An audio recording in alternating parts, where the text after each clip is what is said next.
আল্লাহ সুবহানাহু ওয়া তাআলা পবিত্র কোরআনে সূরাত ইব্রাহিমের মধ্যে ইরশাদ করেন, লাইন শাকারতুম লাযীদান্নাকুম ওয়া লাইন কাফারতুম ইন্না আযাবি লাশাদীদ।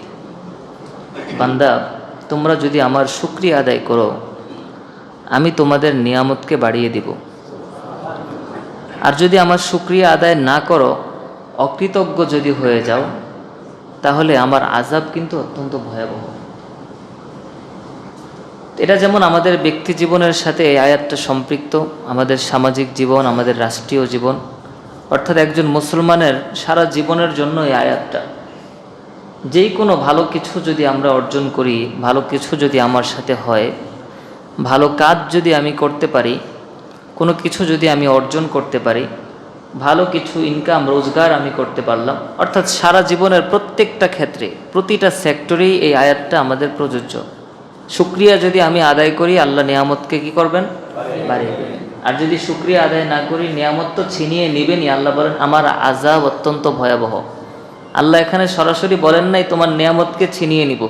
নিয়ামতকে ছিনিয়ে নেওয়া একটা বিষয়, 5,000 টাকা আমার পকেটে আসলো, 5,000 টাকা আবার চলে গেল, এতে কি আমার বড় ধরনের ক্ষতি হবে?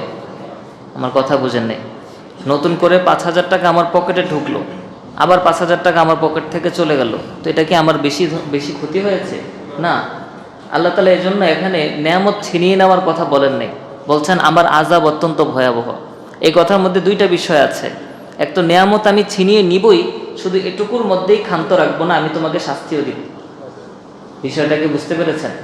এই জন্য আল্লাহ রাব্বুল আলামিন এই আয়াতের মধ্যে নিয়ামত ছিনিয়ে নিয়ে যাব সেটা বলেন নাই। আল্লাহ তাআলা বলেন ইন্না আযাবি লাশাদীদ, নিশ্চয়ই আমার আযাব অত্যন্ত ভয়াবহ। এখন শুকরিয়া আদায় করা যায় কয় মাধ্যমে? শুকরিয়া আদায় করা যায় দুই মাধ্যমে। কয় মাধ্যমে ভাই? দুই মাধ্যমে। সবাই বলেন, দুই মাধ্যমে শুকরিয়া আদায় করতে হয়। একটা হচ্ছে কওলি, একটা ফি'লি। মুখের মাধ্যমে, জবানের মাধ্যমে শুকরিয়া আদায় করা। কোনো একটা ভালো কিছু হয়েছে আলহামদুলিল্লাহ, এটা কোন শুকরিয়া? জবানের শুকরিয়া। আমার কথা কি বুঝতে পারছেন? আপনার দীর্ঘদিন অসুস্থ ছিলেন, অসুস্থতার কারণে আপনি নামাজে আসতে পারেন নাই, তো দীর্ঘ চিকিৎসার পরে আল্লাহ রাব্বুল আলামিন আপনাকে সুস্থতা দান করেছেন। খুব ভালো করে বুঝবেন। তো সুস্থ হওয়ার পর আপনি আলহামদুলিল্লাহ, আল্লাহ তুমি আমাকে সুস্থতা দান করেছো, এটা কোন শুকরিয়া আদায় হলো ভাই? জবানের শুকরিয়া। তো অসুস্থ থাকাকালীন আপনি মসজিদে আসতে পারেন নাই, সুস্থ হওয়ার পরেও আপনি মসজিদে আসেন না, তাহলে জবানের শুকরিয়া আপনি আলহামদুলিল্লাহ দ্বারা আদায় করলেন, ঠিক আছে, কিন্তু কাজের মাধ্যমে শুকরিয়া আপনি আদায় করেন নাই। কারণ কাজের শুকরিয়া মুখের দ্বারা হবে না। কাজের শুকরিয়া আমি যে সুস্থ হয়েছি, আল্লাহ তুমি আমাকে সুস্থতা দান করেছো, এই যে দেখো আমি এখন কত সুন্দর করে নামাজে যাচ্ছি, এটা হচ্ছে কাজের শুকরিয়া। বিষয়টাকে বুঝতে পেরেছেন? আপনার একটা জায়গা থেকে বেশ কিছু অর্থ এসছে আপনার পকেটে, যেটা আসার কথা ছিল না, সম্পূর্ণ আল্লাহ রাব্বুল আলামিন আপনার উপর দয়া করে, মায়া করে, ইহসান করে আপনাকে দিয়েছেন। আপনি এই অর্থটা পেয়ে বলেন আলহামদুলিল্লাহ। কোন শুকরিয়া আদায় হলো? জবানের শুকরিয়া। কিন্তু এই অর্থটা পাওয়ার পরেও আপনার অসহায় বাবা মা খুব কষ্টে আছে গ্রামে, আপনি চাইলে তাদের কাছে কিছু টাকা পাঠাতে পারতেন, কিন্তু পাঠান নাই। তাহলে আপনি কাজের শুকরিয়াটা আদায় করেন নাই। আপনি যদি কিছু টাকা পাঠিয়ে দিতেন বাবা মাকে, তাহলে আপনার কাজের শুকরিয়াটাও আদায় হয়ে যেত। বিষয়টা কি বুঝাইতে পারছি আমি? তাহলে শুকরিয়া কয় মাধ্যমে আদায় করতে হয় ভাই? দুই মাধ্যমে। যেই কোনো কিছু অর্জনের পরে দুই মাধ্যমে শুকরিয়া আদায় করতে হয়, একটা জবানের মাধ্যমে, একটা কাজের মাধ্যমে। কাজের মাধ্যমে শুকরিয়া যদি আদায় করা না হয়, তাহলে ধরে নেওয়া হবে আপনার জবানের শুকরিয়া যে আদায় ছিল এটা মিথ্যা ছিল, সত্য ছিল না। আপনি যে জবানের মাধ্যমে সমস্ত প্রশংসা আল্লাহর বলেছেন, এটা আপনি মন থেকে বলেন নাই। আপনি যদি মন থেকেই এটা মেনে থাকেন যে আল্লাহ তুমি যে আমাকে অর্থটা দিয়েছো এটা সম্পূর্ণ তোমার ক্রেডিট, আমার কোনো যোগ্যতা নাই, এটা যদি আপনি মন থেকেই বলে থাকেন, তাহলে এই টাকার উপর আপনার লোভ থাকবে না। বিষয়টা বুঝতে পেরেছেন?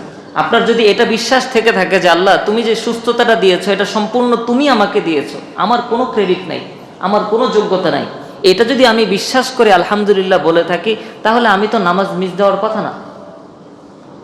আমার কথা কি বুঝতে পেরেছেন? এটা আপনি দুনিয়ার উদাহরণ দেখেন।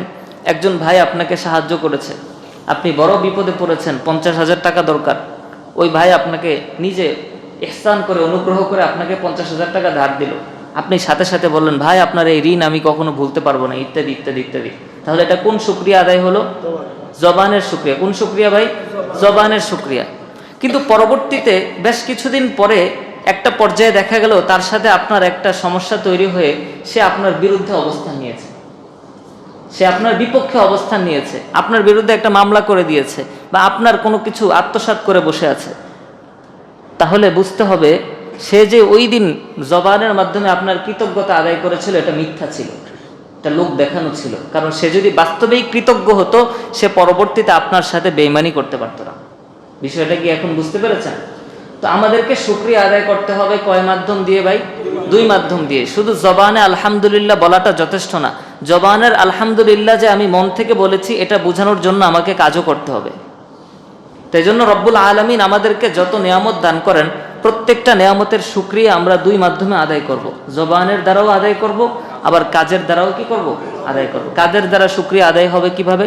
রব্বুল আলামিনের আদেশকে পালন করার মাধ্যমে। কাজের দ্বারা শুকরিয়া আদায় হবে কিভাবে? গুনাহ থেকে বাঁচার মাধ্যমে। আল্লাহ রব্বুল আলামিন আমাদেরকে, আমরা গত জুমায় আলোচনা করেছিলাম যে রাষ্ট্রীয় পর্যায় থেকে আমাদেরকে কিছু জুলুম থেকে আল্লাহ তাআলা রেহাই দিয়েছেন, মুক্তি দিয়েছেন। এখন আমরা মুখে বললাম শুকরিয়া আলহামদুলিল্লাহ, বিজয় মিছিল করলাম, ইত্যাদি করলাম ইত্যাদি করলাম, দোয়া করলাম, মোনাজাত করলাম, আল্লাহ তাআলার কাছে কৃতজ্ঞতা আদায় করলাম, এগুলো কিসের শুকরিয়া? জবানের শুকরিয়া। কিন্তু সেই জুলুম যদি আমি নিজে করি, একই জুলুম আমি নিজে করছি, তাহলে কিসের কাজের মাধ্যমে শুকরিয়া আদায় হলো? না, তাহলে আমার জবানের শুকরিয়া মিথ্যা ছিল। এজন্য শুকরিয়া যদি আদায় করতে হয় নিজেকে জুলুম থেকে বাঁচতে হবে।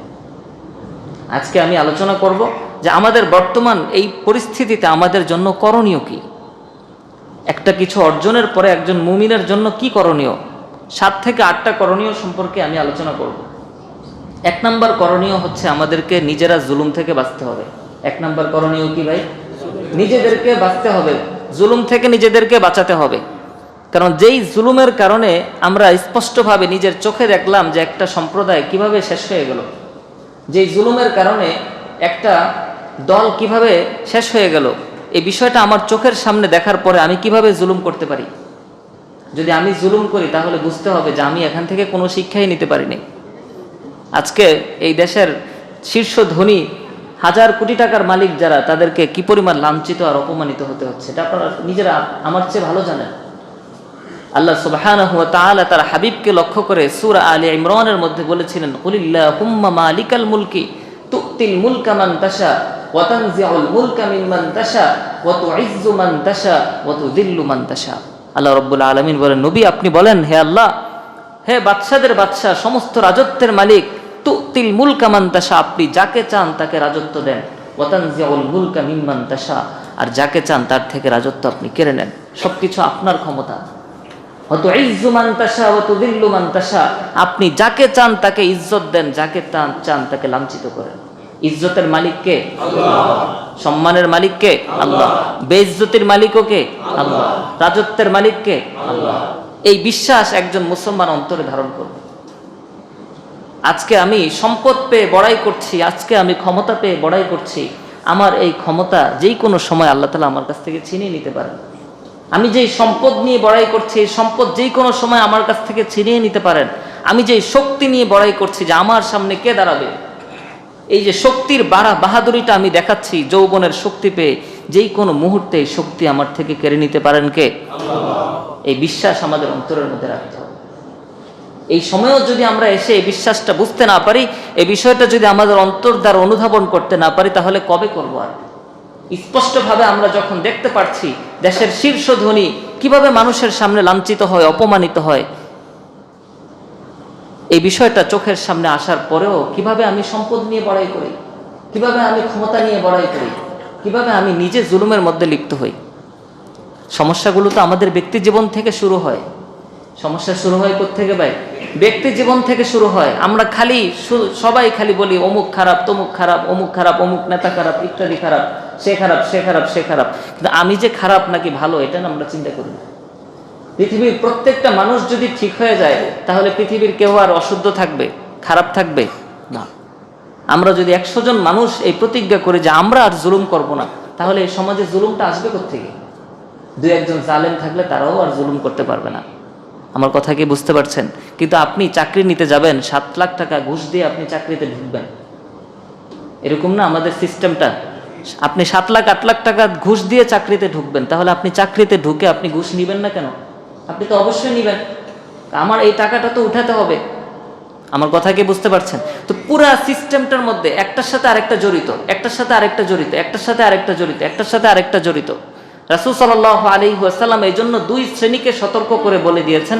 আমাদেরকে লক্ষ্য করে রাসূল বলেন, আমালুকুম উম্মালুকুম, তোমাদের কাজ, তোমাদের আমলই তোমাদের শাসক।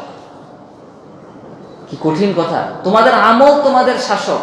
তোমরা যদি ভালো আমল করতে পারো তোমাদের শাসক ভালো হবে, যদি তোমাদের শাসক খারাপ হয়ে থাকে বুঝতে হবে তোমাদের আমলে সমস্যা আছে। তাহলে এই জিনিসটা কাদেরকে লক্ষ্য করে বলেছেন? সাধারণ মানুষকে, তোমরা আমল ঠিক করো। আমার কথা কি বুঝতে পারছেন?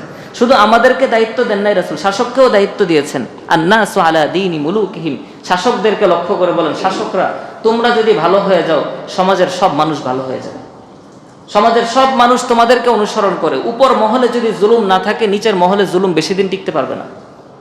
তাহলে বলেন তো, রাসূল কি শুধু এক শ্রেণীকে দায়িত্ব দিয়েছেন? না, উভয় শ্রেণীকেই দায়িত্ব দিয়ে গেছেন। আমাদেরকে বলেছেন তোমরা নিজেরা ভালো হও, তোমরা যদি ভালো হও তোমাদের শাসক ভালো হবে। আর শাসককে বলেছেন, শাসক তোমার একজনের কারণে পুরো সমাজ খারাপ হয়ে যেতে পারে, তোমাকে সব মানুষ অনুসরণ করে, মানুষ ক্ষমতার গোলামি করে, ক্ষমতার সামনে মানুষ মাথা নত করে।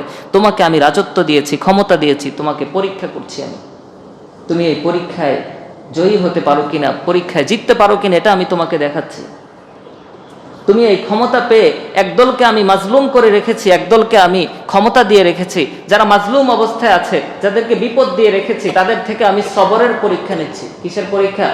সবরের পরীক্ষা, যে সে মাজলুম অবস্থায় সবর করতে পারে কিনা।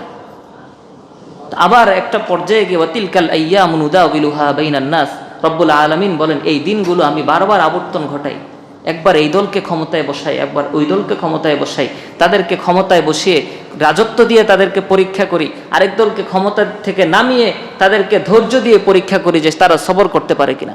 আবার উল্টে দেই, যারা এতদিন ধৈর্যের পরীক্ষা দিয়েছে তাদেরকে আবার উপরে উঠিয়ে দেয়, এবার দেখি তুমি কিরকম শুকর আদায় করতে পারো। বারবার এই বিষয়গুলো আবর্তন ঘটায়। আল্লাহ তাআলা বলেন ওয়াতিলকাল আইয়ামু নুদাউবিলুহা বাইনান নাস, মানুষের মাঝে আল হারবু বাইনাহুমা সিজাল। আল্লাহর হাবিব সাল্লাল্লাহু আলাইহি ওয়াসাল্লাম বলে যুদ্ধের কৌশলই হচ্ছে এটা, একদল একবার বিজয়ী হবে আবার পরাজিত হবে, আবার একদল বিজয়ী হবে আবার একদল পরাজিত হবে। রব্বুল আলামিন পৃথিবী সৃষ্টির পর থেকেই 2টা শ্রেণী তৈরি করে রেখেছেন। একদলকে রব্বুল আলামিন পরীক্ষা করেন শুকরের দ্বারা, নিয়ামত দিয়ে পরীক্ষা করেন যে বান্দা শুকরিয়া আদায় করে কিনা, আরেক দলকে আল্লাহ বিপদ দিয়ে, আযাব দিয়ে, মুসিবত দিয়ে পরীক্ষা করেন আমার এই বান্দারা সবরের পরীক্ষায় উত্তীর্ণ হতে পারে কিনা। আমার কথা কি বুঝতে পারছেন? আপনি এতদিন মাজলুম ছিলেন, আমি এতদিন মাজলুম ছিলাম, 5 ওয়াক্ত নামাজ জামাতের সাথে আদায় করেছি। খুব ভালো করে খেয়াল করবেন ভাই, এগুলো আমাদের জন্য দরকার। আমি এতদিন মাজলুম ছিলাম, 5 ওয়াক্ত নামাজ আমি জামাতের সাথে আদায় করেছি। এখন আমাকে আল্লাহ রব্বুল আলামিন একটু পাওয়ার দিয়েছেন, ক্ষমতা দিয়েছেন, আমি এখন মসজিদে আসি না। তাহলে আমি পরীক্ষায় জিততে পারলাম না হারিয়ে গেলাম? হেরে গেলাম। আল্লাহ তাআলা যদি এখন বলেন যে বান্দা তোমাকে আমি পাওয়ার দিয়ে আমার কি লাভ হলো, তুমি তো নামাজটাই ছেড়ে দিয়েছো, তোমার থেকে আমি পাওয়ার নিয়ে যাব, কি বলেন, পারবে কিনা? কথা বলেন, পারবে কিনা? ঠিক এই বিষয়টা আল্লাহ তাআলা আমাদের কাছ থেকে যাচাই করতে চান। একজন ব্যক্তি যদি মাজলুম অবস্থায় 5 ওয়াক্ত নামাজ পড়ে আবার ক্ষমতা পাওয়ার পর নামাজ ছেড়ে দেয়, তাহলে রব্বুল আলামিনের কাছে তার মাজলুম থাকাটাই প্রিয়, যে বান্দা তুমি মাজলুম থাকো এটাই প্রিয়, তবুও তো তোমাকে আমি পাচ্ছি। আমার কথা কি বুঝতে পারছেন ভাই? এই বিষয়গুলো আমাদেরকে বুঝতে হবে। অর্থ পেয়ে, ক্ষমতা পেয়ে, পদ পেয়ে আমরা যদি আল্লাহকে ভুলে যাই, রব্বুল আলামিন আমাদেরকে মনে রাখবেন না। এজন্য আমাদের সর্বপ্রথম শিক্ষা, বর্তমানে এই পরিস্থিতি থেকে সর্বপ্রথম শিক্ষা হচ্ছে আমরা কেউ জুলুম করব না। বলেন, আমরা কি করব না? আমরা কেউ জুলুম করব না। ব্যক্তি জীবনে জুলুম করব না, পারিবারিক জীবনে জুলুম করব না, সামাজিক জীবনে জুলুম করব না, রাষ্ট্রীয় পর্যায়েও জুলুম হতে দিব না। জুলুমকে প্রতিহত করতে হবে, এটাই হবে আমাদের সর্বপ্রথম কর্তব্য, সর্বপ্রথম কাজ। কারণ আমরা স্পষ্টভাবে এই জেনারেশন, এই বর্তমান পৃথিবীর মানুষগুলো, এই দেশের মানুষ স্পষ্টভাবে দেখতে পেরেছে যে জুলুমের কারণে কিভাবে মানুষ ধ্বংস হয়। এটা দেখার পরেও যদি আমরা জুলুম করি তাহলে আমার পরিণতি আর ধ্বংসশীলদের পরিণতি কোনো পার্থক্য হবে না। যারা ধ্বংস হয়ে গেছে আমার পরিণতি তার মতোই হবে। আল্লাহ সুবহানাহু ওয়া তাআলা সূরা বাকারার 49 নম্বর আয়াতে ফেরাউনের সম্প্রদায় সম্পর্কে আলোচনা করতে গিয়ে বলেন, বনি ইসরাইলদেরকে লক্ষ্য করে বলেন আল্লাহ তাআলা বলেন, ওয়াইদ নাজ্জাইনাকুম, স্মরণ করো ওই সময়ের কথা যখন আমি তোমাদেরকে মুক্ত করেছি, মুক্তি দিয়েছি, মিন আলি ফিরাউন, ফেরাউনের সম্প্রদায় থেকে, ফেরাউনের বাহিনী থেকে তোমাদেরকে আমি মুক্ত দিয়েছি। ফেরাউনের বাহিনী কি করত? ইয়াসুমুনাকুম সু আল আযাব, তোমাদেরকে কঠিন আযাব দিত, কঠিন শাস্তি দিত। ইউযাববিহুনা আবনাআকুম, তোমাদের সন্তানদেরকে, ছেলেদেরকে জবাই করে দিত। অন্য আয়াতের মধ্যে বলেন ইউকাত্তিলুনা আবনাআকুম, সে গণহত্যা চালাতো। ইউকাত্তিলুনা অর্থ কি? গণহত্যা চালানো, সে গণহত্যা চালাতো। আর এই আয়াতের মধ্যে বলেন ইউযাববিহুনা, গণহত্যার পর্যায়টা কি ছিল? জবাই করে দিতে ধরে ধরে। তখন তার গুলির জামানা ছিল না, তখন কি করত? ধরে ধরে জবাই করে দিত। ইউযাববিহুনা আবনাআকুম ওয়া ইস্তাহয়ুনা নিসাআকুম, নারীদেরকে ধরে ধরে দাসী বানিয়ে রাখতো, চাকরানি বানিয়ে রাখতো। এতটা নিম্ন পর্যায়ে মুসলমানদের সাথে, ইমানদারদের সাথে আচরণ করতো। আল্লাহ বলেন, আমি তোমাদেরকে সেই আযাব থেকে মুক্তি দিয়েছি। ওয়া ফি যালিকুম বালাউম মির রাব্বিকুম আযীম, এর মধ্যে তোমাদের জন্য অত্যন্ত অনেক ভয়াবহ পরীক্ষা ছিল, তোমরা সেই পরীক্ষা দিয়েছো। আল্লাহ রাব্বুল আলামিন বলেন, সেই পরীক্ষা থেকে তোমাদেরকে আমি উত্তীর্ণ করেছি, পরীক্ষার মধ্যে তোমরা বিজয়ী হয়েছ। আমি ফেরাউনকে ধ্বংস করেছি। ফেরাউন কিভাবে ধ্বংস হয়েছে? নদীতে ডুবে, পানিতে ডুবে মারা গেছে। নমরুদ কিভাবে ধ্বংস হয়েছে? সামান্য একটা মশার মাধ্যমে। তা আল্লাহ রাব্বুল আলামিন এই পৃথিবী যখন, ফেরাউন যখন রাজত্ব করেছে, শাসন করেছে, তখন কেউ কখনোই কল্পনা করে নাই যে ফেরাউনের মতো বাদশার পতন হতে পারে। কারণ এর মতো এত পাওয়ারফুল বাদশা পৃথিবীতে খুব কমই এসছে। আমার কথা কি বুঝতে পারছেন? ফেরাউনের পতন হতে পারে এটা কোনো মানুষ জীবনে কখনো কল্পনাও করতে পারে নাই। কিন্তু রব্বুল আলামিন ফেরাউনেরও পতন ঘটিয়েছেন। কি জন্য ভাই? ফেরাউন জুলুম করেছে। এই জুলুমটা হচ্ছে সবচেয়ে ভয়ঙ্কর বিষয়। এই জন্য মুফাসসিরিনে কেরাম বলেন যে একটা আল্লাহ রব্বুল আলামিন কোন সম্প্রদায় যদি কাফের হয়ে থাকে, কাফেরদের রাজত্বে আল্লাহ বরকত দান করেন, কিন্তু জুলুমের রাজত্ব কখনো বরকত দেন না। একটা রাষ্ট্র কাফের রাষ্ট্র, কিন্তু তারা কখনো মানুষের উপর জুলুম করে না। এরকম অনেক দেশ আছে না পৃথিবীতে? কাফের দেশ, সবাই কাফের, কেউ আল্লাহকে স্বীকার করে না, কিন্তু তাদের মধ্যে জুলুম নাই। আপনি দেখবেন তাদের অগ্রসর হবার পথে কোনো বাধা নেই, সব নিয়ামত তাদের কাছে আছে। কি বলেন, এরকম আছে কিনা? কেন? কারণ তাদের মধ্যে জুলুম নাই। আবার আপনি দেখবেন অনেক ভালো ভালো রাষ্ট্র, মুসলমান রাষ্ট্র, 90% মুসলমান, 95% মুসলমান, কিন্তু রব্বুল আলামিন এই দেশের মধ্যে একটার পর একটা ঝামেলা লাগিয়ে রেখেছেন। কারণ কি? এই দেশে জুলুম আছে। এজন্য কুফুরের সাথে আল্লাহর সাহায্য থাকে, কিন্তু জুলুমের সাথে কখনো আল্লাহর সাহায্য থাকে না। এটা একটা মূলনীতি, মনে রাখবেন সবসময়। কেউ যদি কাফের হয়েও সৎ থাকে, আল্লাহ তাআলা তাকে সাহায্য করবেন। আর কেউ যদি মুমিন হয়েও অসৎ হয়, কেউ যদি মুসলমান হয়েও জালেম হয়, আল্লাহ তাকে কখনোই সাহায্য করবেন না। এটা রব্বুল আলামিনের নিয়ম, আল্লাহ তাআলার মূলনীতি। এজন্য এই বিষয়গুলো আমাদেরকে সবচেয়ে বেশি, আমরা এই বিষয়গুলোতে আক্রান্ত কেন? কারণ আমাদের ভিতরে দুনিয়ার ভালোবাসা ঢুকে গেছে। আমরা মনে মনে ভাবছি এই দুনিয়াতে মনে হয় আমরা স্থায়ী, মনে হয় আমাদের কখনো মৃত্যু হবে না, মনে হয় আজরাইলের সাথে আমার কখনো সাক্ষাৎ হবে না, মনে হয় আমি চিরদিন এই পৃথিবীতে থাকতে পারবো। নয়তো একজন মানুষ যতই বয়স বাড়ুক, যতই দাড়ি পাকুক, যতই চুল পাকুক, তার ক্ষমতার লোভ কমে না, তার অর্থের লোভ কমে না, তার পদের লোভ কমে না, লোভ খালি বাড়তেই থাকে।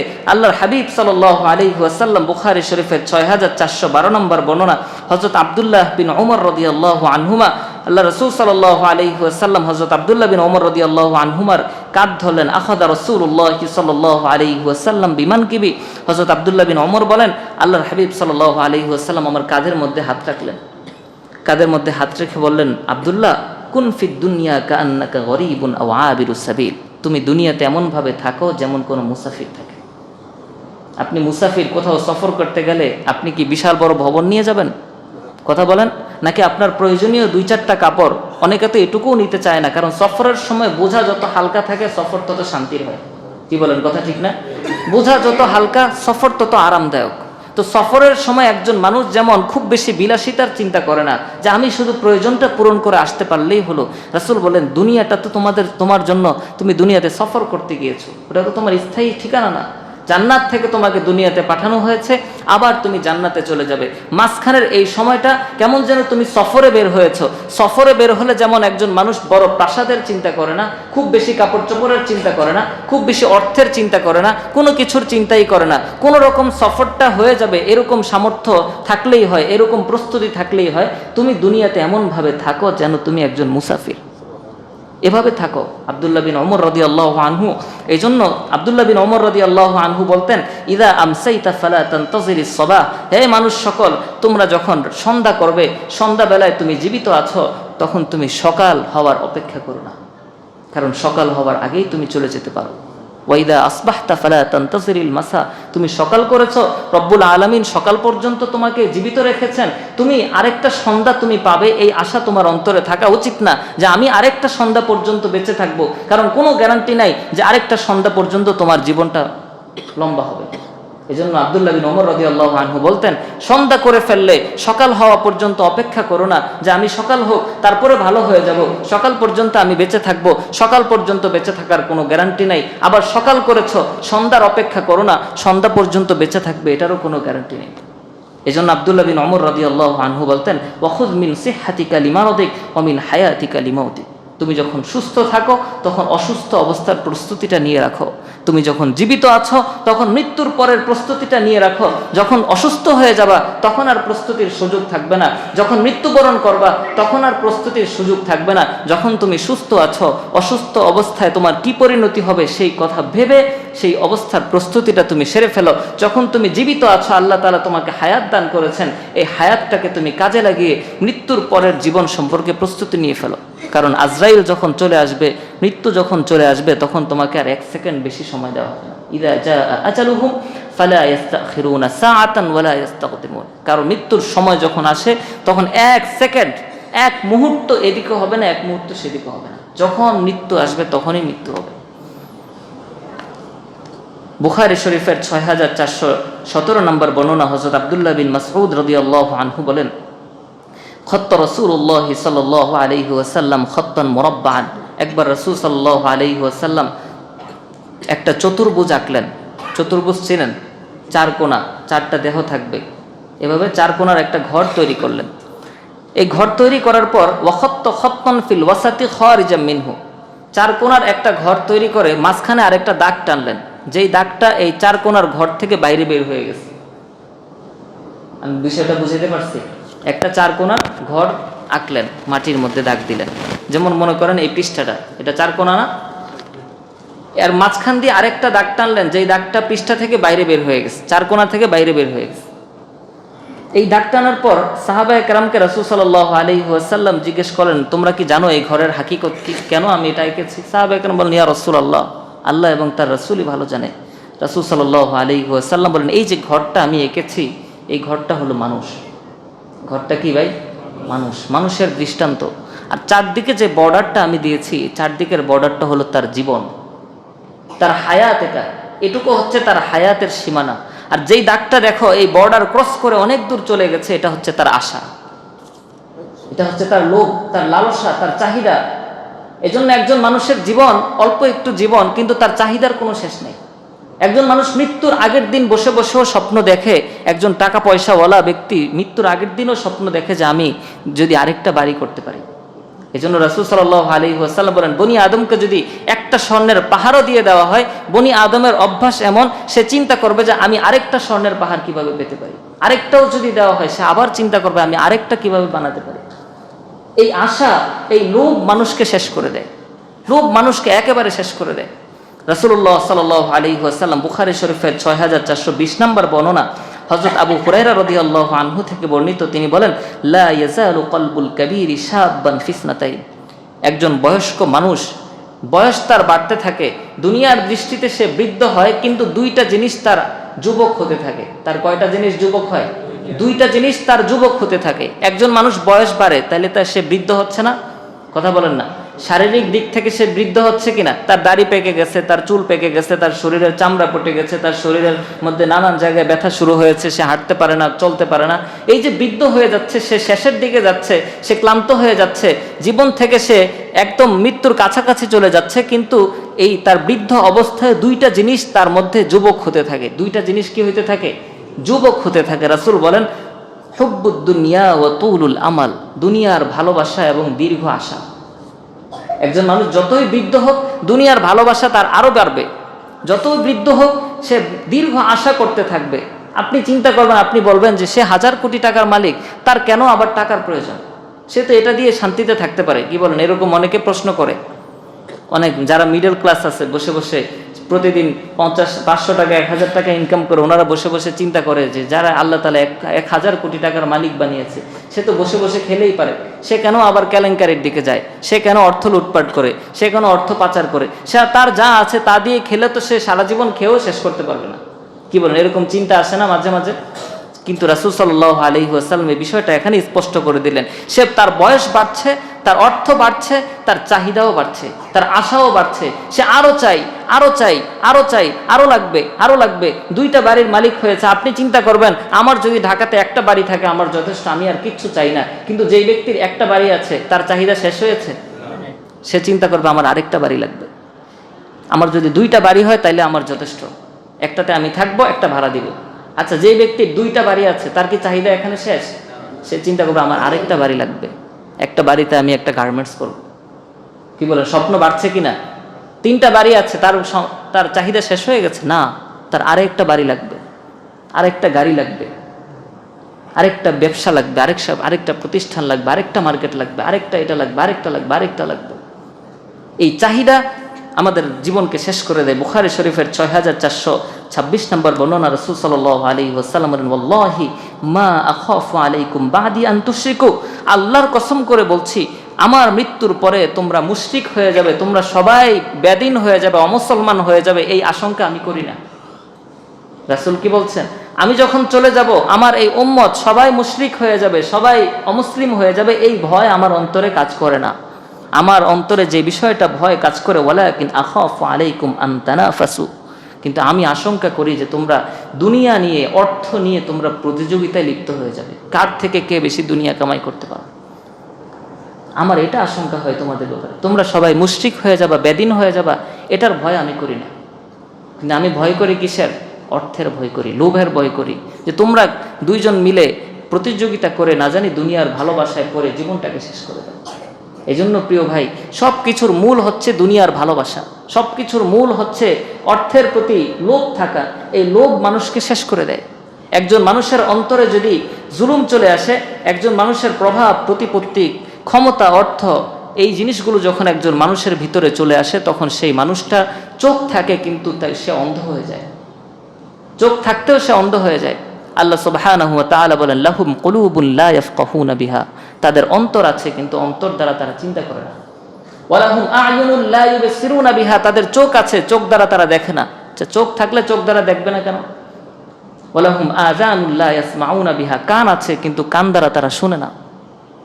উলাইকা কাল আনআমি বাল হুম আদল, এরা চতুষ্পদ জন্তুর মতো, তার চেয়েও নিকৃষ্ট। বলেন নাউযুবিল্লাহ।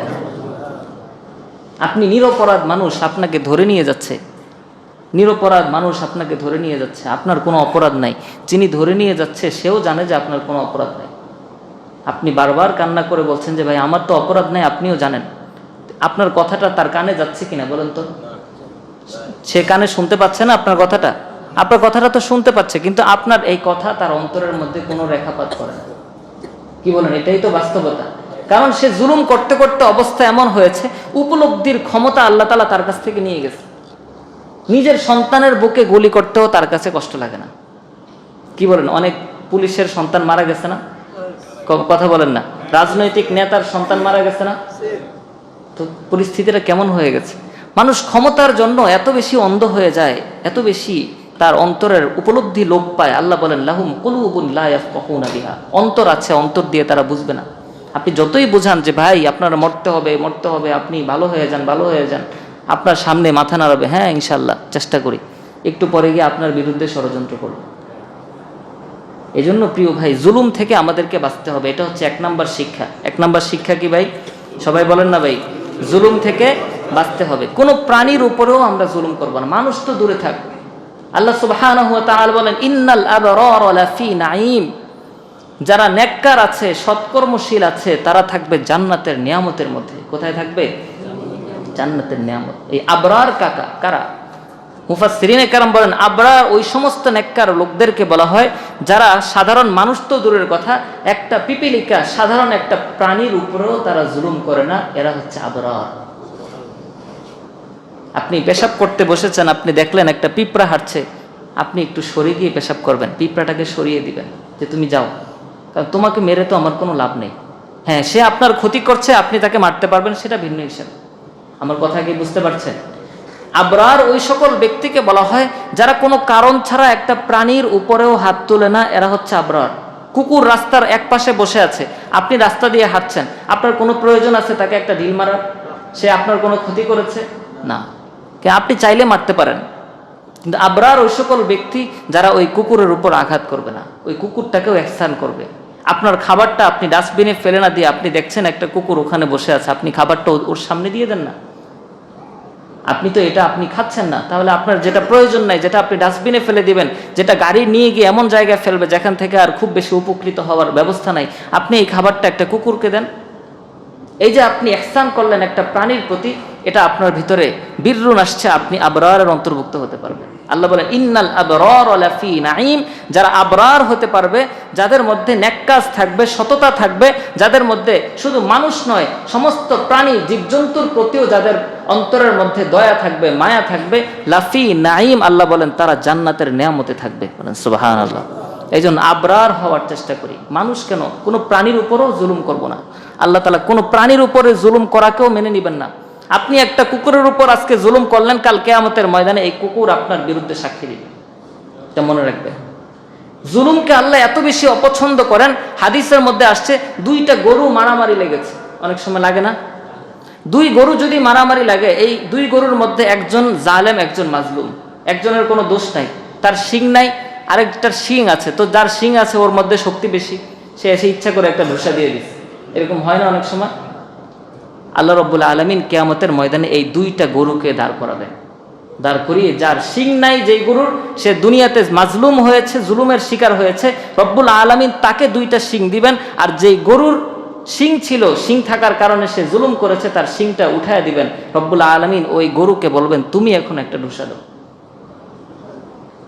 এই গরু থেকেও আল্লাহ তাআলা প্রতিশোধ নেবেন। এরপর বলেন তোমরা মাটির সাথে মিশে যাও, মাটির সাথে মিশে যাবে। তাহলে তো আর জান্নাত জাহান্নাম নাই। কিন্তু আপনি মনে রাখবেন, একটা প্রাণী, যেখানে একটা প্রাণী আরেকটা প্রাণীর উপর জুলুম করলেও সেটার হিসাব কাল কিয়ামতের ময়দানে আছে। যাদের জান্নাত নাই, জাহান্নাম নাই, তাহলে কেন এই বিষয়? কারণ রব্বুল আলামিন কোনোদিনও জুলুমকে কখনোই রব্বুল আলামিন পছন্দ করেন, এটা মেনেই নিতে পারেন না আল্লাহ রব্বুল আলামিন। আপনাদেরকে হাদিসে কুদসি শোনাই, আল্লাহর হাবিব সাল্লাল্লাহু আলাইহি ওয়াসাল্লাম, মুসলিম শরীফের 2577 নম্বর বর্ণনা, রাসূলুল্লাহ সাল্লাল্লাহু আলাইহি ওয়াসাল্লাম বলেন, আল্লাহ সুবহানাহু ওয়া তাআলা তার বান্দাদেরকে লক্ষ্য করে বলেন, ইয়া ইবাদি, হে আমার বান্দারা, ইন্নী হাররামতু যুলমা আলা নাফসি, এই জুলুমকে আল্লাহ তাআলা বলেন, বান্দারা, জুলুমকে আমি আমার নিজের জন্য হারাম করে নিয়েছি। আল্লাহ তাআলা কি বলেন? জুলুম আমি আমার নিজের জন্য হারাম করেছি, আমি নিজে কারো উপর জুলুম করব না। ওয়াজআলতুহু বাইনাকুম মুহাররামান, এবং তোমাদের জন্য জুলুমকে হারাম করেছি। ফালা তাযালামু, সুতরাং তোমরা একে অপরের উপর জুলুম করো না।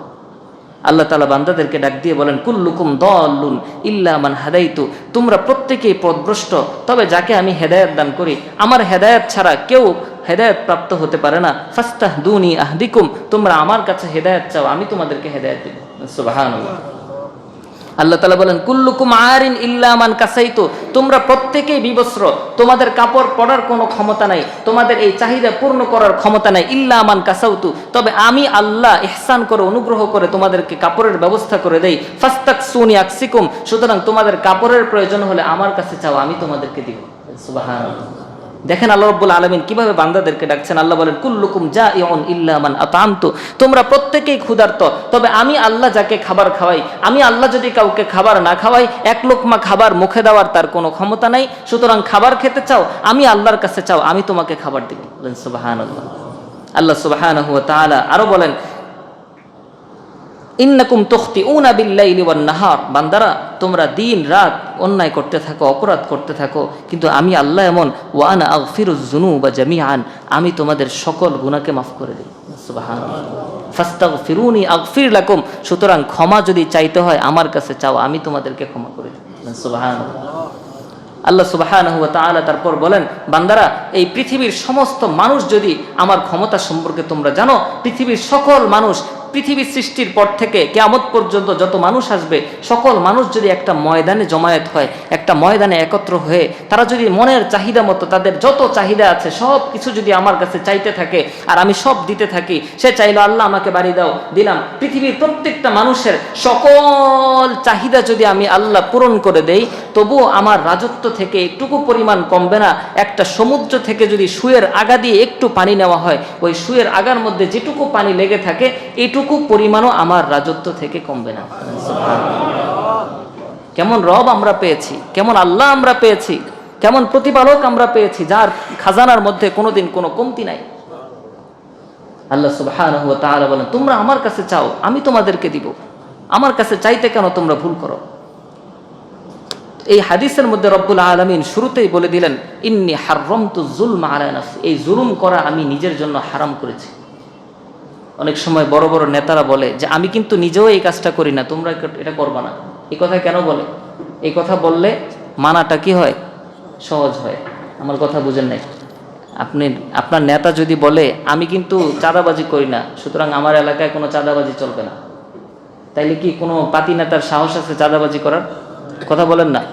আর যদি নেতার অবস্থা এমন হয়, পত্রিকার মধ্যে আসছে ওই দিন দেখলাম, শুধু কারওয়ান বাজার থেকে সাবেক স্বরাষ্ট্রমন্ত্রী প্রতিদিন কত কোটি টাকা জানি চাঁদাবাজি, কত 1.5 কোটি টাকা শুধু কারওয়ান বাজার থেকে। একজন ব্যক্তি যিনি সাবেক স্বরাষ্ট্রমন্ত্রী ছিলেন, শুধু একটা বাজার থেকে একজন মন্ত্রী 1.5 কোটি টাকা চাঁদা নিতেন প্রতিদিন। আমার কথা বুঝতে পারছেন? আচ্ছা, এই নেতার যারা অনুসারী আছে তারা কি করবে এখন? এই নেতা যদি বলে এই তোমরা চাঁদাবাজি করবে না, কেউ মানবে? কথা বলেন না, কেউ মানবে? মানবে না। আপনি নিজেই তো খারাপ, আপনি আমাকে কি বলতে আসেন? আপনি 1.5 কোটি টাকা নেন, আমি 1.5 লাখ টাকা নিই, বাস আমি আপনার যোগ্য অনুসারী। কি বলেন? কথা ঠিক আছে কিনা? আল্লাহ সুবহানাহু ওয়া তাআলা বলেন, বান্দারা আমি কিন্তু জুলুম করি না, খবরদার তোমরা জুলুম করতে পারবে না। কত ভয়ঙ্কর কথা! আমি জুলুম করি না, তোমরা জুলুম করতে পারবে না, কোনো অবস্থাতেই জুলুম করতে পারবে না। মুসলিম শরীফের মধ্যে রাসূল সাল্লাল্লাহু আলাইহি ওয়াসাল্লাম 2578 নম্বর বর্ণনা, রাসূলুল্লাহ সাল্লাল্লাহু আলাইহি ওয়াসাল্লাম, আয-যুলমু যুলুমাতুন ইয়াওমাল কিয়ামা, কোন ব্যক্তি যদি জুলুম করে, আমরা মাগরিবের আলোচনার মধ্যে একদিন বলেছিলাম কাল কিয়ামতের ময়দানে প্রত্যেককে তার আমল অনুযায়ী আলো দেওয়া হবে। মনে আছে আপনাদের? ওই আলো দেখে দেখে সে রাস্তা পার হবে, ওই আলো দেখে দেখে সে অগ্রসর হবে। যার আলো যত বেশি হবে, রাস্তা চলাটা তার জন্য তত সহজ হবে। আমরা বলেছিলাম যে ব্যক্তি সবচেয়ে কম আমল করেছে, তার আলোটা থাকবে তার পায়ের নখের পরিমাণ। এই হালকা আলো দিয়ে সে অল্প একটু করে সামনে আগাতে পারবে। এই আলোচনাটা আমরা করেছি। এর বিপরীতে রাসূলুল্লাহ সাল্লাল্লাহু আলাইহি ওয়াসাল্লাম বলেন, কেউ যদি দুনিয়াতে জুলুম করে, এই জুলুম কাল কিয়ামতের ময়দানে অন্ধকার হয়ে আসবে। কি হয়ে আসবে ভাই? অন্ধকার। জুলুম যদি অন্ধকার হয়ে আসে, তার জন্য পথ চলা সম্ভব হবে? কথা বলেন না? সে কি আলো পাবে? আলো পাবে না। যদি কেউ আলো না পায়, জান্নাতে যাওয়ার কোনো উপায় নেই। রাসূলুল্লাহ সাল্লাল্লাহু আলাইহি ওয়াসাল্লাম মুসলিম শরীফের আরেকটা বর্ণনা 2588 নম্বর বর্ণনা, রাসূল বলেন, আতাদরুনা মাল মুফলিস, এই আমার সাহাবীরা তোমরা কি জানো নিঃস্বকে? নিঃস্ব ব্যক্তিকে তোমরা জানো? অসহায়কে? সাহাবা একরাম বলেন, ইয়া রাসূলুল্লাহ, আমরা তো দুনিয়াতে মনে করি যার টাকা পয়সা নাই সে হলো নিঃস্ব। রাসূল সাল্লাল্লাহু আলাইহি ওয়াসাল্লাম বলেন, প্রকৃত নিঃস্ব ব্যক্তি হচ্ছে ওই ব্যক্তি যে পাহাড় পরিমাণ নামাজ নিয়ে কিয়ামতের ময়দানে দাঁড়াবে, পাহাড় পরিমাণ রোজা নিয়ে কিয়ামতের ময়দানে দাঁড়াবে, পাহাড় পরিমাণ দান সৎকার সওয়াব নিয়ে কিয়ামতের ময়দানে দাঁড়াবে। তার আমলের কোনো অভাব নাই, দান সৎকার অভাব নাই, নফল ইবাদতের অভাব নাই, জিকিরের অভাব নাই, কোনো কিছুর আমলের কোনো কমতি নাই। কিন্তু কদ শাতামা হাযা ওয়া যালামা হাযা ওয়া দারাবা হাযা ওয়া কাযাফা হাযা ওয়া আকালা মাল হাযা, কিন্তু সে দেখা গেছে দুনিয়াতে এই আমলগুলো করেছে ঠিক আছে, এদিকে অমুককে গালি দিয়েছে, এদিকে অমুককে প্রহার করেছে, এদিকে অমুকের উপর জুলুম করেছে, এদিকে অমুকের সম্পদ আত্মসাৎ করেছে। এই সকল ব্যক্তিরা কাল কিয়ামতের ময়দানে তার সামনে উপস্থিত হয়ে বলবে, আমাদের পাওনা আমাদেরকে দাও। তার এই পাহাড় পরিমাণ সওয়াব থেকে, আমল থেকে দিতে থাকবে, দিতে তার অবস্থা এমন হবে জান্নাতে যাওয়ার মতো একটা নেকিও তার থাকবে না। এই হচ্ছে সবচেয়ে বড় নিঃস্ব ব্যক্তি। রাসূল বলেন, তোমরা যে মনে করো যে শুধু টাকা পয়সা নাই সে নিঃস্ব, আমার কাছে নিঃস্ব হলো ওই ব্যক্তি যে পাহাড় পরিমাণ আমল নিয়েও জান্নাতে যেতে পারবে না, শুধুমাত্র মানুষের উপর জুলুম করার কারণে। কারণ আপনার কাছে একজন 1000 টাকা পাবে, কিয়ামতের ময়দানে যদি সে আপনার কাছে টাকা দাবি করে, 1000 টাকা থাকবে তখন? কি বলেন? 1000 টাকা নিয়ে যেতে পারবেন কিয়ামতের ময়দানে? আপনি কিভাবে এটা পরিশোধ করবেন? আমলের মাধ্যমে পরিশোধ করতে হবে। আপনার আমল শেষ হয়ে গেছে কিন্তু ঋণ পরিশোধ করা হয় নাই, তখন কি হবে? ওই পরিমাণ তার গুনাহ আপনার আমল নামায় দিয়ে দেওয়া হবে। আমরা কেন ভাই নামাজ পড়ি এদিকে আরেকজনের উপর জুলুম করি, নামাজ পড়ি এদিকে মিথ্যা কথা বলি, নামাজ পড়ি এদিকে কাউকে কষ্ট দেই, নামাজ পড়ি এদিকে কাউকে গালি দেই। এই আমলের পাশাপাশি আমরা যে অপরাধগুলো করি এই অপরাধের কারণে আমাদের আমলগুলো নষ্ট হয়ে যায়। রাসূলুল্লাহ সাল্লাল্লাহু আলাইহি ওয়াসাল্লাম ইরশাদ করেন, ইত্তাকি দাওয়াতাল মাজলুম ফাইন্নাহু লাইসা বাইনাহু ওয়া বাইনাল্লাহি হিজাব। এই জুলুম থেকে তোমরা বেঁচে থাকো। মাজলুমের দোয়া, মাজলুমের যখন আল্লাহ তাআলাকে ডাক দেয় তখন রব্বুল আলামিনের সাথে আর মাজলুমের মাঝখানে কোনো পর্দা থাকে না, সোজা আল্লাহ তাআলার আরশে চলে যায় দোয়া। এই জন্য মাজলুমের দোয়া, তুমি একজন কাছ থেকে টাকা আত্মসাৎ করলা, এই ব্যক্তিটা যে মনের মধ্যে কষ্ট পেল, আল্লাহ দুনিয়াতে হয়তো বিচার পাবো না, তোমার কাছে বিচার দিলাম, এই বিচার কোনোদিনও বিফলে যাবে না। এটা এটা এই বিচার হবেই হবে। আপনি দুনিয়াতে বিচার পান নাই আপনার মামলার, কিন্তু আখেরাতে এই বিচারটা রেখে দেন। শুধু এতটুকুই না, যদি শুধু আখেরাতেই সীমাবদ্ধ থাকতো এতটুকুই না, রাসূল বলেন ইসনানি ইউআজ্জিলুহুমা ফিদ দুনিয়া, দুইটা গুনাহ এমন আছে, দুইটা অপরাধ এমন আছে যে দুইটা অপরাধের শাস্তি আল্লাহ আখেরাতে না দুনিয়াতেও দেন। কয়টা অপরাধ? দুইটা অপরাধ। এই দুই অপরাধের শাস্তি আল্লাহ শুধু আখেরাতের জন্য রেখে দেন না, আখেরাতের জন্য শুধুমাত্র আখেরাতে শাস্তি হবে এমন না, দুনিয়াতেও তার শাস্তি হয়। রাসূল বলেন আল বাগয়ু ওয়া উকুকুল ওয়ালিদাইন, জুলুম করা, এক নাম্বার শাস্তি হলো জুলুম করা। কেউ যদি অন্যের উপর জুলুম করে আপনি লিখে রাখতে পারেন তার শাস্তি তাকে দুনিয়াতেই ভোগ করতে হবে। দুই নম্বর উকুকুল ওয়ালিদাইন, পিতামাতার সাথে যদি কেউ খারাপ আচরণ করে, পিতামাতার সাথে খারাপ আচরণ করে এই পৃথিবীতে মৃত্যুর আগ পর্যন্ত সে শান্তিতে ছিল এমন কোনো প্রমাণ নেই, তাকে আল্লাহ তাআলা শাস্তি দিবেনই দিবেন। এই দুই অপরাধের শাস্তি দুনিয়াতে আসবেই আসবে। রাসূলুল্লাহ সাল্লাল্লাহু আলাইহি ওয়াসাল্লাম বলেন, মান আখাযা শিবরাম মিনাল আরদি তাওয়াক্কাহুল্লাহু ইয়াহু ইয়াওমাল কিয়ামাতি মিন সাবঈ আরদিন। কেউ যদি অন্য কারো জমি, এক বিঘত জমি নিজে নিয়ে নিয়েছে, কতটুকু জমি ভাই? এক বিঘত। শিবরন মানে এক বিঘত। এক বিঘত জমি যদি অন্যের সে মেরে দেয়, এক বিঘত জমি জোর করে সে নিজে নিয়ে নিয়েছে, কাল কিয়ামতের ময়দানে 7 আসমান 7 জমিন পরিমাণ, এই পরিমাণ জমি তার গলার মধ্যে ঝুলিয়ে দেওয়া হবে। সেটার বাস্তব চিত্র কেমন হবে সেটা আমরা বুঝতে পারছি না, তবে হাদিস থেকে এটা বোঝা যাচ্ছে যে এই পরিমাণ ভার তার উপর দিয়ে দেওয়া হবে, যেই ভার নেওয়ার ক্ষমতা তার থাকবে না। এই জন্য কেন জুলুম করব প্রিয় ভাই? জুলুমটা ছেড়ে দেই। আমরা যদি ভালো হই আমাদের দেশ ভালো হবে, আমাদের সমাজ ভালো হবে, আমাদের রাষ্ট্র ভালো হবে।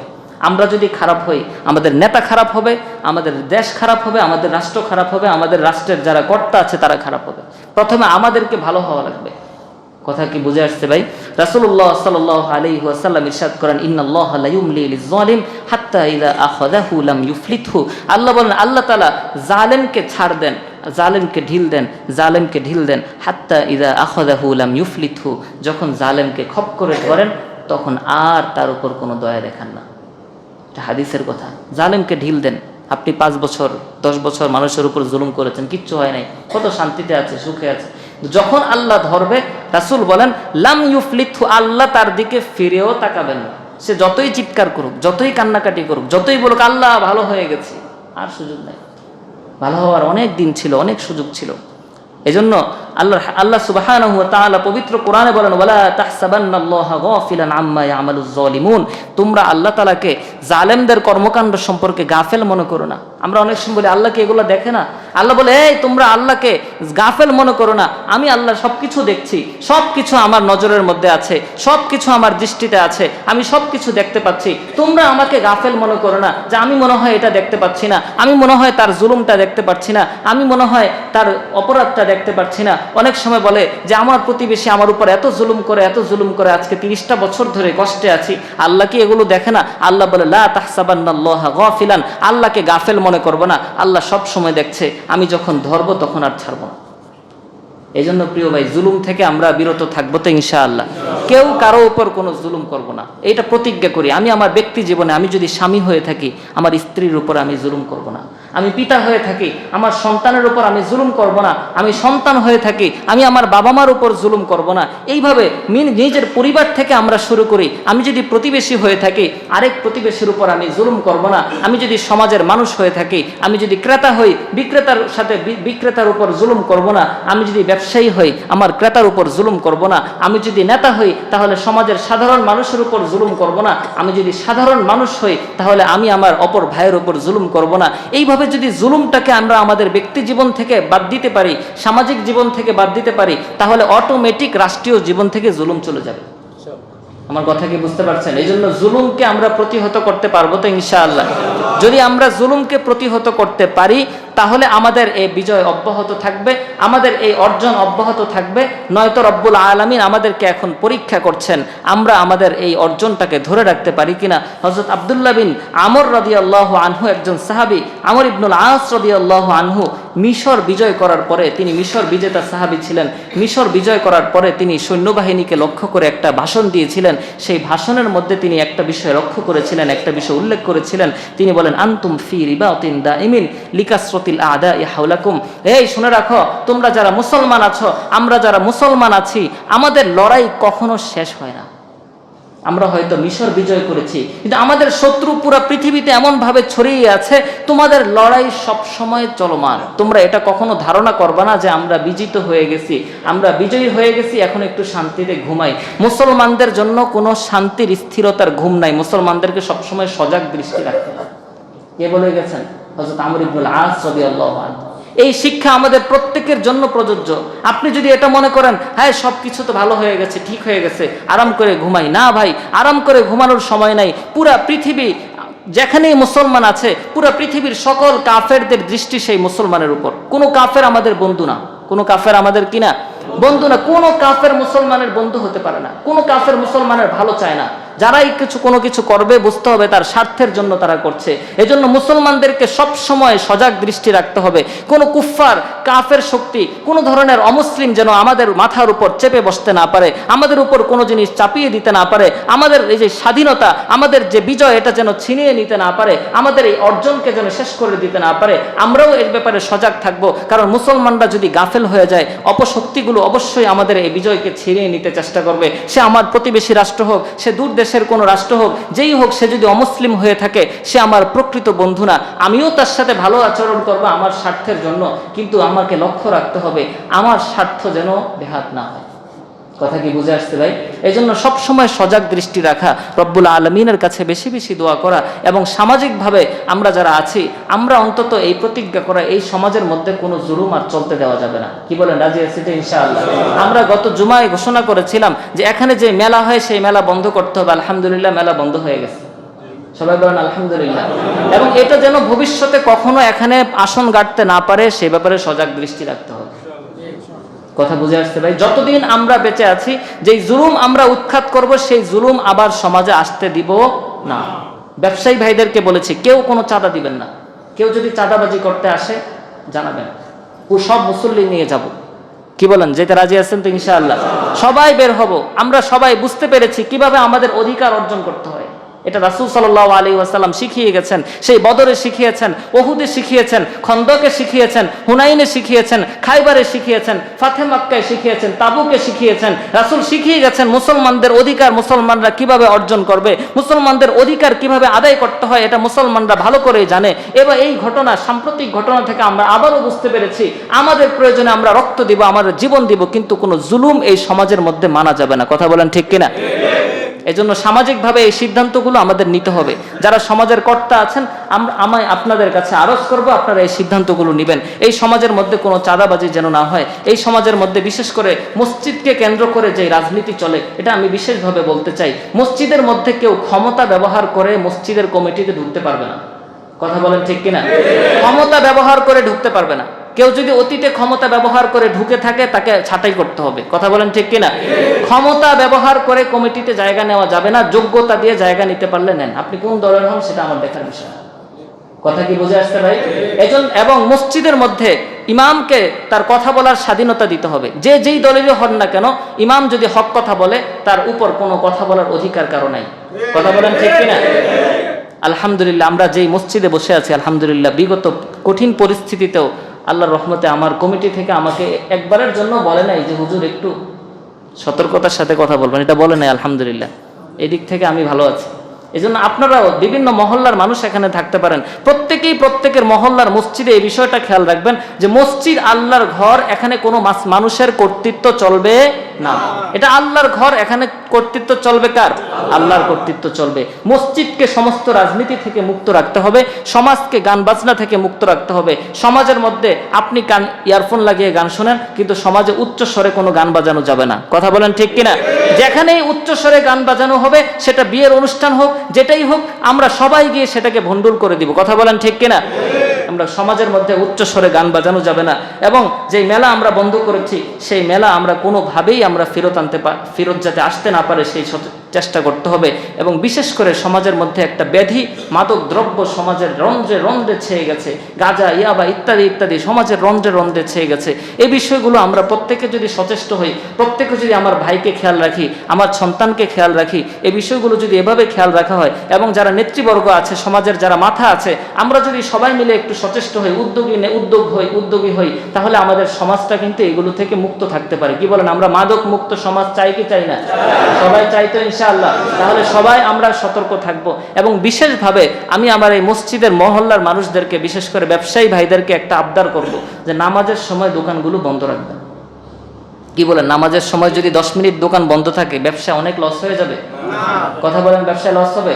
এবং আপনারা যারা মুসল্লি আছেন, আপনাদের কাছে বিনীতভাবে আমার আবেদন থাকবে, যেই দোকান নামাজের সময় বন্ধ থাকে তার কাছ থেকে কেনাকাটা করবেন। কি বলেন? পারবেন তো? মন থেকে বলছেন?